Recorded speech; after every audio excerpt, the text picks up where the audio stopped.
Hello and welcome to our podcast, Ephesians Verse by Verse, brought to you by co-founder of Telios, Dr. William Stewart.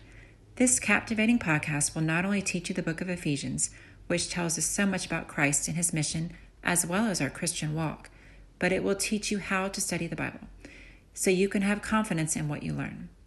Episodes will provide key points for each important verse of the book of Ephesians. Thanks for joining us on this exciting biblical journey. Hello, I'm William Stewart, co-founder of Telios. Welcome back to our verse-by-verse study on the book of Ephesians. This book is so important because it so efficiently gives us what we need to know about Christ, salvation, and the Christian life in 6 chapters, where every verse basically is power-packed and effectual in telling us about these key elements of Christianity. Indeed, if you know the book of Ephesians as one single book, you have gone a long way to knowing what we should know as believers. Colossians would be a similar type of book. Putting those two together, it's a marvelous study. So welcome. Glad you're here. We're in chapter 2 in an amazing verse about salvation. Remember, we've said before, the first 3 chapters focus on the foundations of our faith and salvation. In the first half of chapter 1 really were the characteristics of our salvation. And in chapter 2, in the first half, is really talking more about how to implement that salvation and what it means to us personally. So in verses 4 to 7, so far we've talked about the fact that God, who is rich in mercy, saved us, and he raised us together with Christ. As he was raised from the dead, we were raised from the dead and sat with him at the right hand of God the Father. As his work on the cross was completed, to those who came to faith, to salvation by faith alone, their work for salvation and what God has given them is also completed. So Christ now leads the church. We now serve the church.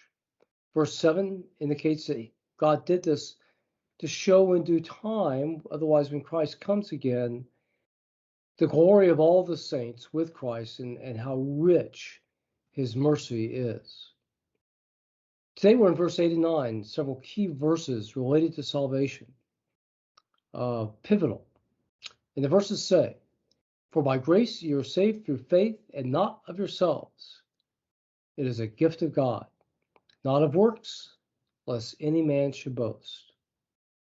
Okay, so that's what is this telling us? It really integrates well with other salvation verses that are key, such as Romans 3, 21 to 26, Romans 10, verse 9, and really in 1 Peter 4, chapter 1, verses 4 and 5, and later in the chapter, about verses 20 to 22, that our salvation is not of our own works. We know from Romans 3 specifically, verses 10 to 18, our works are not good enough to bring us to faith. They're wrong. What we do is wrong. We don't understand God. We don't seek God. We don't understand what good is by his definition.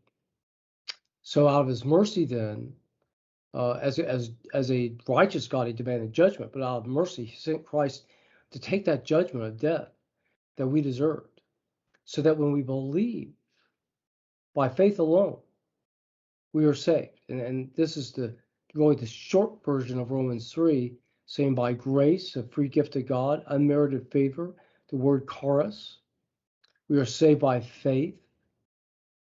Pistos is the general word for faith in Greek, the original language of the Bible. It's not something we did ourselves. It's purely a gift. The word here for gift is doron, which is the general word for gift in Greek, and in the New Testament generally means referring to our salvation. So it's not of works, it says in verse 9 very clearly. There's nothing we can do before salvation to work our way to salvation. And even after we're saved by faith, there's no work we can do to keep our salvation. God does it all. He brings us salvation. He causes us to believe. He's provided salvation. And afterwards, he causes us to persevere. 2 Timothy 1:7.